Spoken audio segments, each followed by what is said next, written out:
आदाब, आप देख रहे हैं पहली खबर और मैं हूं सैयद अहमद जिलानी। और अब खबरें तफसील से। जम्मू कश्मीर वक्फ बोर्ड की ज़ेली यूनिट बाबा ऋषि टंगमर्ग ने जम्मू कश्मीर सोशल फॉरेस्ट के इश्तराक से मशहूर ज़ियारत बाबा ऋषि टंगमर्ग में आलमी यौम माहौलियात का इनेकाद किया। यह प्रोग्राम मज़ार के कैंपस में शुरू हुआ और पूरे मज़ार और जंगलाती इलाके में खुसूसी सफाई मुहिम भी चलाई गई। इस प्रोग्राम में कई निजी और सरकारी और वक्फ बोर्ड के इदारों ने रैली और बेदारी प्रोग्राम में शिरकत की। इस प्रोग्राम में कंट्रोलर वक्फ बोर्ड बाबा ऋषि मोहम्मद अशरफ, रेंज अफसर गुलमर्ग फॉरेस्ट फारूक अहमद और महकमा जंगलात के मुलाजिमीन, मुख्तलिफ स्कूलों के फैकल्टी मेंबरान और मकामी लोगों ने शिरकत की।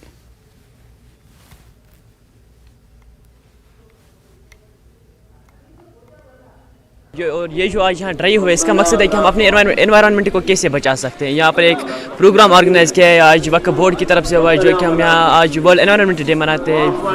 5 जून हम मनाते हैं वर्ल्ड एनवायरनमेंट डे। इसका मतलब है कि हम अपना एनवायरनमेंट कैसे बचा सकते हैं। ये जो प्लास्टिक है इसको हम कैसे बीट कर सकते हैं। दिन ब दिन हम कैसे अपने जो ये प्लास्टिक हम इस्तेमाल करते हैं इसको कम कर सकते हैं और अपने एनवायरनमेंट को बचा सकते हैं। और जो हमारी फ्यूचर जनरेशन है वो भी इन रिसोर्स का फ़ायदा उठा सकते हैं। हम दिन ब दिन इन प्लास्टिक को कम कर सकते हैं। यही आज की ड्राइव का मकसद है। वक्फ बोर्ड आज सोशल फॉरेस्ट डिपार्टमेंट के कोलैबोरेशन के साथ यहाँ पे एक एंटी पॉलीथीन का हम क्लीनेस ड्राइव करने जा रहे हैं आज।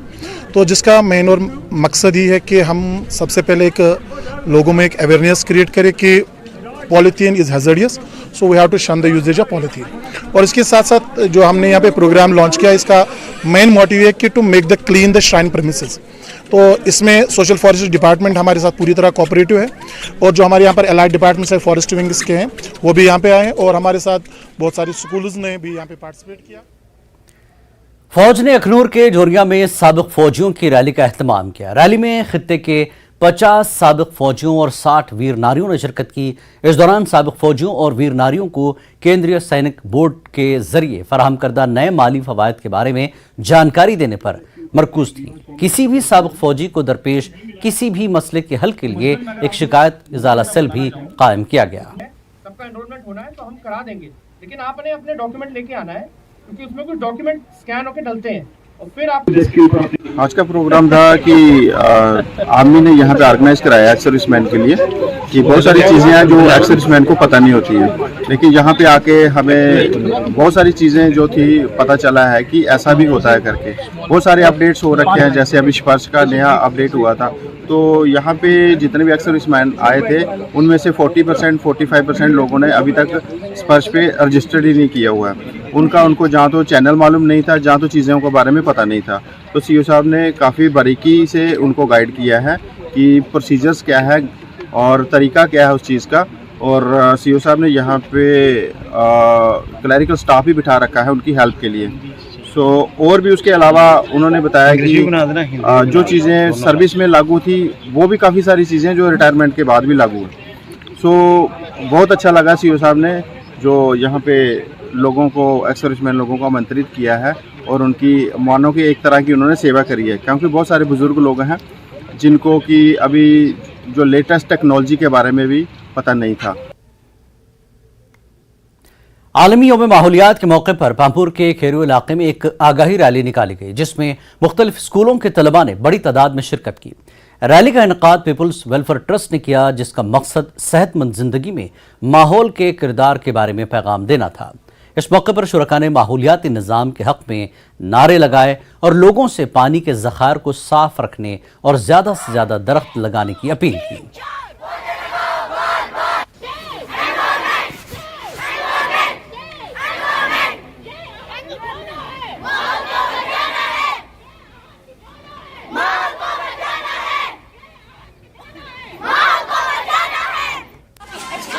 सब कोशिश कर रहे हैं एनवायरनमेंट को बचाने की, एनवायरनमेंट को ठीक करने की। ये इतनी जल्दी तो नहीं हो सकता, लेकिन हम धीरे धीरे हम सब कोशिश कर रहे हैं। हमारी रिस्पॉन्सिबिलिटी बनता है हम अपने नदियाँ नाले जो इनको साफ़ रखें, और हमारी यही कोशिश रहेगी कि हम आज लोगों को एक मतलब अवेयरनेस दे के हमें एनवायरनमेंट को साफ रखना चाहिए। हमें अपने माहौल को साफ रखना चाहिए। हमारे इर्द गिर्द जो मौजूदा हवा, पानी, पेड़ पौधे और सैकड़ों किस्म के जानदार है, यही हमारा माहौल है। अगर हम इसको साफ नहीं रखेंगे तो हम किसको साफ रखेंगे? जब माहौल हमारा साफ होगा तो हम ही ठीक रखेंगे। और हज़रत प्रॉफेट मोहम्मद सल्लल्लाहु अलैहि वसल्लम ने ये भी फरमाया है कि सफाई आधा ईमान है। अल-हया शुअबतुम मिनल ईमान। तराल के एक निजी स्कूल ने आलमी यौम माहौलियात के मौके पर एक आगाही रैली निकाली जिसमें तलबा की बड़ी तादाद के अलावा अमले के अरकान ने शिरकत की। रैली स्कूल के गेट से शुरू होकर बस स्टैंड तराल पर अख्तिताम पजीर हुई, जिसमें शरीक तलबा ने माहौलियात के हक में नारे लगाए और लोगों को पैगाम दिया कि हम अपने माहौल को कैसे साफ सुथरा रखें। Know that environmental degradation has become a serious issue in the modern day world, and people are engaged in the activities such as deforestation and polluting this environment, and this needs to be stopped. So today we are gathered here to make people aware about these harmful consequences of environmental degradation, so that people would refrain from such activities like cutting trees. And there are very harmful consequences of this, like the climate change. As we can see in today there is a lot of climatic change, so we are here to make people aware about these harmful consequences of environmental degradation, so that people will refrain from such activities. Thank you. Making people aware about the methodologies we can actually procure to make sure the good environment. We have seen lot of bad weather this year. We have seen unusual rains, we have seen hailstorm, we have seen lot of bad weather this year. So that's why we are making people aware about the consequences of bad environment. We are making people aware to how to protect the environment today. So there are few methodologies: use alternative source of energy, reduction in felling of trees, reduction in construction over the vegetation area, and plantation of much more trees. These are the methodologies we can follow and to save environment. सब जिला तराल में महकमे R&B ने इमसाल मैग्नेमाइजेशन का अमल बाज़ाब्ता शुरू कर दिया है और इंतहाई अहमियत वाली सड़कों की मैग्नेमाइजेशन शुरू की गई है। जहां पहले ही चरीबुक और पिंगलिश में मैग्नेमाइजेशन की गई, वहीं अब अमीराबाद नामी गांव में भी पहली बार चंद सड़कों पर तारकोल बिछाया जा रहा है। इस सिलसिले में R&B सब डिवीजन तराल से मुंसलिक मुलाजमीन ने AEE फारूक अहमद की क़यादत में गौसिया कॉलोनी और दीगर सड़कों पर तारकोल बिछाने का अमल शुरू किया, जिसकी वजह से मकामी आबादी के चेहरे खुशी से खिल उठे और उन्होंने इस देरीदा मुतालबे को पूरा करने पर इंतजामिया का शुक्रिया अदा किया।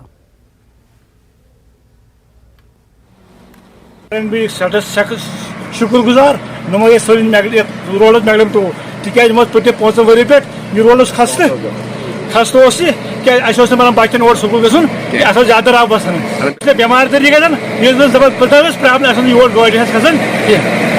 जैसा कि आप देख रहे हैं कि आजकल मैग्नेमाइजेशन का सीजन चल रहा है, जो हम यहाँ पे कर रहे हैं इंटीरियर रोड्स ऑफ अमीराबाद। जैसे कि आपको पता ही है, इसमें हम गौसिया कॉलोनी मैग्नेमाइज करने जा रहे हैं, उमर कॉलोनी मैग्नेमाइज करने जा रहे हैं और मस्जिद फुरकान रोड जो है वो मैग्नेमाइज करने जा रहे हैं। और इसके बाद जो हमारा जो यहाँ पे भी जितने भी रहते हैं जो लिंक्स वगैरह जो इंटीरियर हमारे डारसुर में थोड़े से हैं, नूरपुरा में जो रह गए हैं इंटीरियर चोरसू है थोड़ा सा, तो वो भी इस साल हमने इनकॉर्पोरेट कर दिया है। फौज की जानिब से आलमी यौम माहौलियात के हवाले से गवर्नमेंट हायर सेकेंडरी स्कूल अजमर्ग में एक तकरीब मुनक्किद की गई। तकरीब के दौरान तलबा ने माहौल की आलूदगी से बचाने और उसे साफ पाक रखने का हलफ लिया। तकरीब के दौरान तलबा ने शजरकारी मुहिम में भी हिस्सा लिया। तलबा और असातिज़ा ने स्कूल में तकरीब मुनक्किद करने पर फौज का शुक्रिया अदा किया।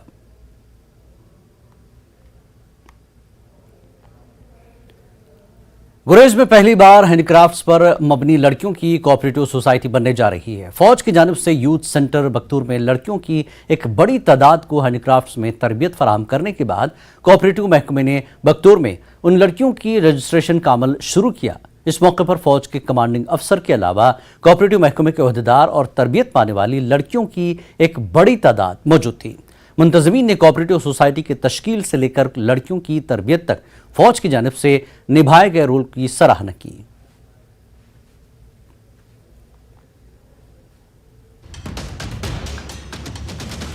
हम यहाँ पे गुरेज बख्तौर में आए थे। कोऑपरेटिव सोसाइटीज़ के रजिस्ट्रार साहब, एडिशनल रजिस्ट्रार साहब और डिप्टी रजिस्ट्रार बांडीपोरा की खुसूसी हिदायत पे, और यहाँ पे हमने आज यहाँ पे बख्तौर में एक हैंडीक्राफ्ट रिलेटेड कोऑपरेटिव सोसाइटी जो कि फुल्ली वुमेन ये है, वुमेन ओनली कोऑपरेटिव सोसाइटी है, बनने जा रही है।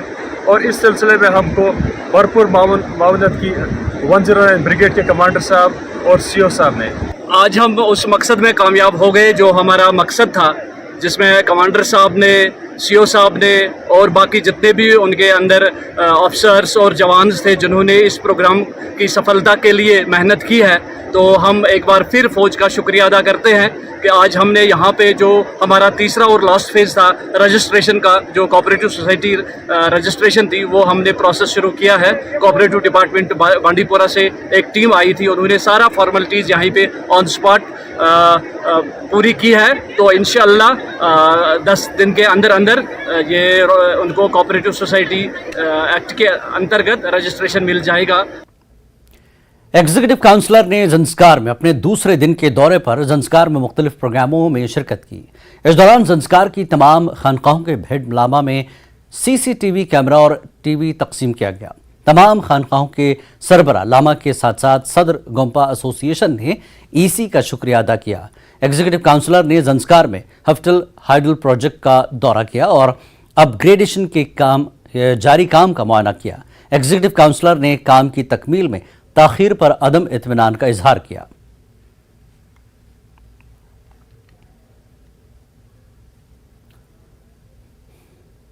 दिल्ली अमृतसर कटरा एक्सप्रेसवे 670 किलोमीटर का प्रोजेक्ट जारी है। ये सड़क दिल्ली की बहादुरगढ़ बॉर्डर से जम्मू कश्मीर, कटरा, हरियाणा और पंजाब से जोड़ेगी। इसमें एक सुपर सेक्शन होगा जो निकोदर राजा सांसी अमृतसर में वाक़ श्री गुरु रामदास जी बैनुल-अक़वामी हवाई अड्डे से जोड़ेगा। दिल्ली से कटरा जाने के लिए फ़िलहाल 14 घंटों का वक्त लगता है। ये सड़क तामीर होने के बाद 14 घंटों का सफ़र 6 घंटों में मुकम्मल होगा।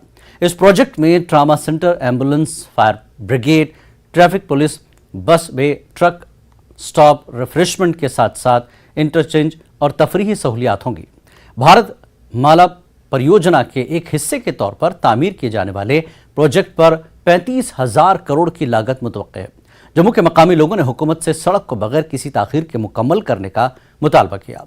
उनका कहना है कि सड़क के मुकम्मल होने के बाद मईशत को फ़रोग देने में मदद मिलेगी और विष्णु देवी के यात्रियों को भी काफ़ी आराम मिलेगा।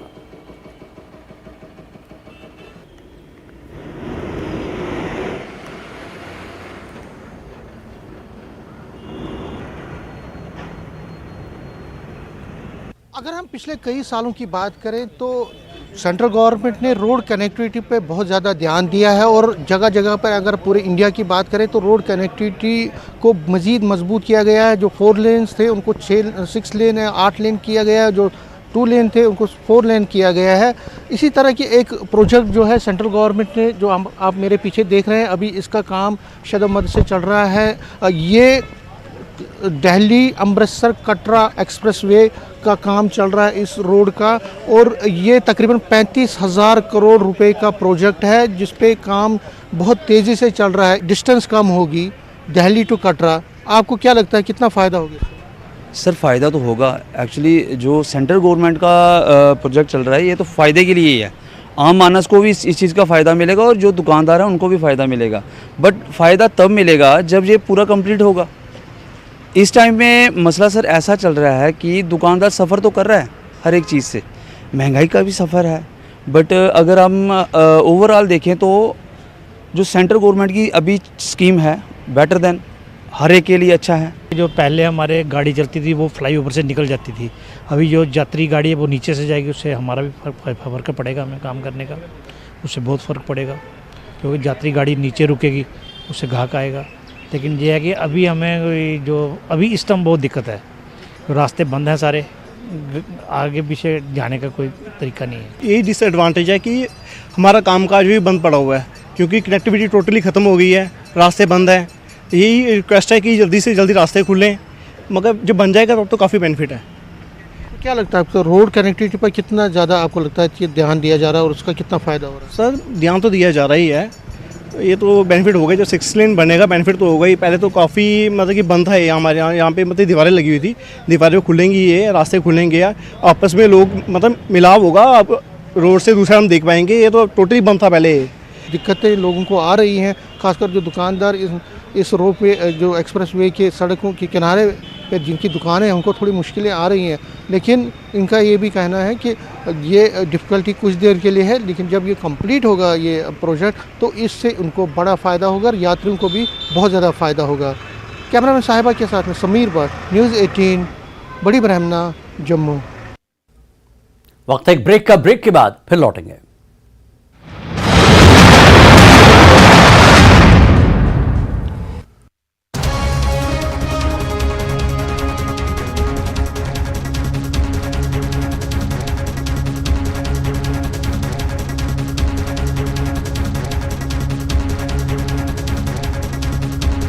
बैद्यनाथ कब्ज हर, पुरानी कब्ज, एसिडिटी व अन्य पेट की परेशानी में उपयोग।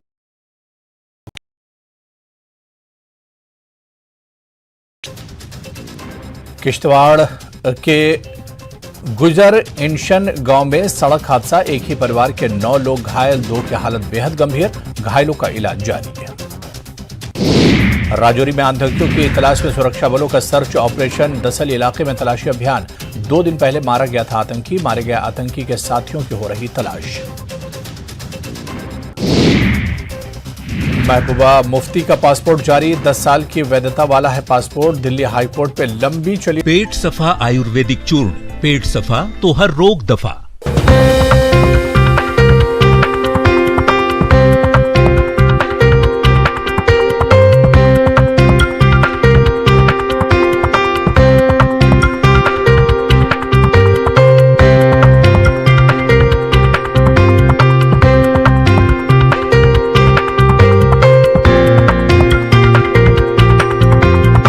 Presented by पेट सफा आयुर्वेदिक चूर्ण, पेट सफा तो हर रोग दफा।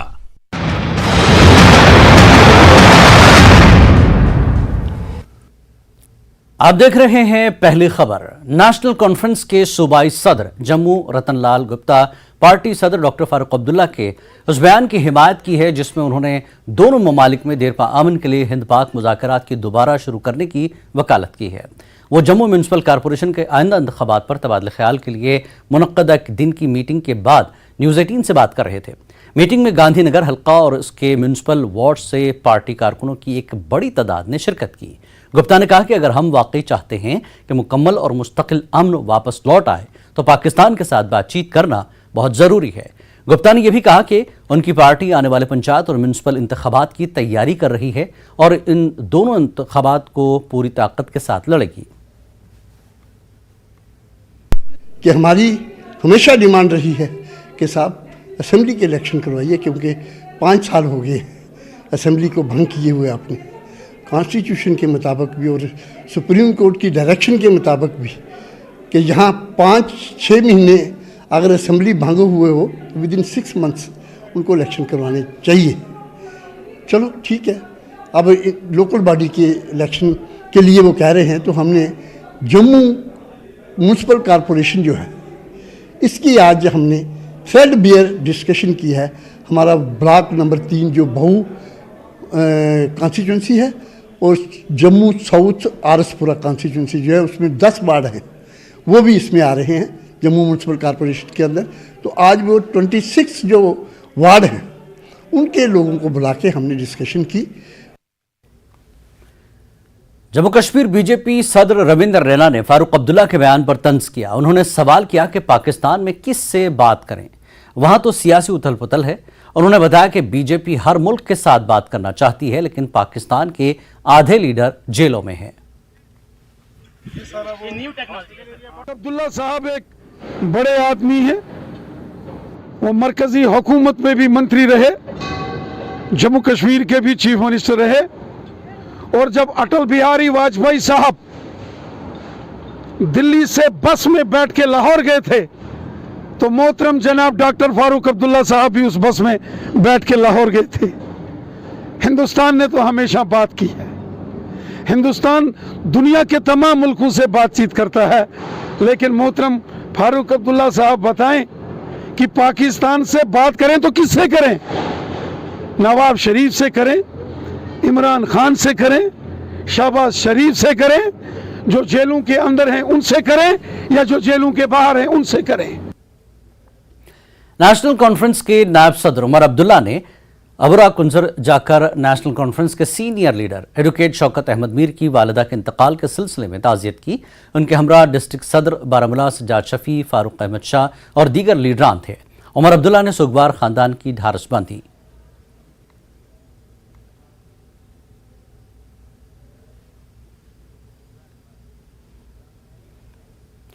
नेशनल कॉन्फ्रेंस ने शोपियां के रिशनागरे में पार्टी कन्वेंशन का इनेकाद किया। इजलास में सीनियर लीडर और रुकन पार्लियामेंट हसनैन मसूदी ने शिरकत की। मसूदी ने आइन की हिफाजत के लिए बीजेपी को जम्मू कश्मीर से दूर रखने की अहमियत पर जोर दिया। उन्होंने खित्ते में जमहूरियत के तहफ़्फ़ुज़ के लिए तमाम इलाकाई सियासी जमातों को बीजेपी के खिलाफ इत्तेहाद पर जोर दिया। मसूदी ने हुकूमत से खित्ते में किसानों के लिए किए तमाम कर्जों को माफ़ करने की वकालत की। मसूदी ने मरकजी हुकूमत पर जोर दिया कि वो ज़ालाबारी से फसलों को हुए नुकसान को कुदरती आफत करार दे और किसानों को उनके नुकसानात का मुआवजा दिया जाए। असल आइन के लिए दिफा के लिए एक इतिहाद है, क्योंकि हम जो देखते आए हैं कि आइन को मजबूर किया जा रहा है, रोंदा जा रहा है। जो भी फैसले किए गए, वो जम्मू कश्मीर के हवाले से फैसले हो, वो किसानों के हवाले से फैसले हो या बाकी फैसले हो, तो हमारी ये जो दरअसल जो इतिहाद की कोशिश हो रही है, ये आइन के दिफा के लिए हो रही है, ताकि आइन मजबूत रहे और आइन के मुताबिक काम चलता रहे मुल्क का। बीजेपी को हराने की बात हो रही है कि बात, क्योंकि वो देखिए हमारा बार बार ये होता है, हमारा ये मौक़िफ़ होता है कि जो कदम उठाए जा रहे हैं वो आइन के मुनाफी है, वो आइन के खिलाफ है। तो जाहिर सी बात है कि अगर कोई क़ुव्वतें हैं जो आइन के खिलाफ हैं तो उनके खिलाफ सफारा होने की जरूरत है। वज़ीर-ए-आज़म नरेंद्र मोदी की क़यादत में 9 साल मुकम्मल होने के प्रोग्राम पर बीजेपी की तरफ से कश्मीर वादी में प्रोग्राम जारी है। इस सिलसिले में बीजेपी जम्मू कश्मीर के सदर रविंद्र रैना ने दीगर पार्टी लीडरान के हमरा पुलवामा जिले में एम्स साइट का दौरा किया। इस मौके पर उन्होंने बताया कि एम्स की तामीर से कश्मीर के तिब्बी शोबे में इनकलाब आएगा, जबकि रोजगार के वसाइल भी पैदा होंगे। इस मौके पर वक्फ बोर्ड की चेयरपर्सन डॉक्टर दरख्शन रावी, सूफी यूसुफ, अल्ताफ ठाकुर, अवतार सिंह, लतीफ़ अहमद भट्ट और दीगर लीडरान भी मौजूद थे। हमारे प्राइम मिनिस्टर जनाब नरेंद्र मोदी साहब ने जम्मू कश्मीर में ज़बरदस्त डेवलपमेंट के काम किए हैं। हमने देखा कि पूरे वादी कश्मीर में चाहे नेशनल हाईवेज हो, गांव में सड़कें, स्कूल, बिजली, पानी हो, हर जगह ज़बरदस्त डेवलपमेंट हो रही है। और ये जो एम्स हॉस्पिटल कश्मीर के अवंतीपुरा में बन रहा है, ये बहुत लाजवाब हॉस्पिटल बन रहा है। पूरे वादी कश्मीर की एक शान होगी जब ये एम्स हॉस्पिटल यहाँ पुलवामा के अवंतीपुरा में पूरा हो जाएगा। बहुत तेज़ी से इस हॉस्पिटल का जो है वो कंस्ट्रक्शन का काम चल रहा है। बीजेपी जम्मू कश्मीर के शरीक इंचार्ज आशीष सूद का कहना है कि बीजेपी का हर कारकुन इंतखाबात के लिए तैयार है। उन्होंने अब्दुल्ला, मुफ्ती और गांधी खानदान को तनकीद का निशाना बनाया। उन्होंने कहा कि इलेक्शन कमीशन अपना काम मुकम्मल कर रहा है और इंतखाबात की तैयारी कर रहा है। आशीष सूद ने अपने जम्मू कश्मीर के दौरे के दूसरे दिन सांबा में बड़ी ब्राह्मण इंडस्ट्री एसोसिएशन के नुमाइंदों से मुलाकात के बाद मीडिया से बातचीत की। सांबा जिले के BBIA में एक कॉन्फ्रेंस का इनेकाद किया गया, जिसमें बीजेपी हुकूमत के कामों की तारीफ की गई। जहाँ जहाँ चुनाव होने हैं वहाँ वोटर लिस्ट रिवीजन होनी है। जो लोग स्वर्ग सिधार गए उनके वोट कटने हैं, जिनके नए शादी विवाह हुए उनके वोट जुड़ने हैं, जो बच्चे 2020 में कोविड के बाद से 18 वर्ष के हुए उनके वोट जुड़ने हैं, वो सब जुड़ के नई वोटर लिस्ट बनाने का काम भी यहाँ का चुनाव आयोग कर रहा है, जिसको अभी लोगों के ऑब्जेक्शंस के लिए रखा गया है। तो एक संवैधानिक प्रोसेस है। चुनाव कोई जेब से निकालकर बीजेपी को नहीं कराना है। वो उनके ज़माने में होता था जब धारा 370 के अंतर्गत 1,500 वोट पाकर लोग संसद में चले जाते थे, 2,000 वोट पाकर लोग। अब चुनाव बड़े पैमाने पर होता है, जनता के पार्टिसिपेशन से होता है। चुनाव आयोग उसकी तैयारी कर रहा है। इस बुलेटिन में फिलहाल इतना ही। आदाब।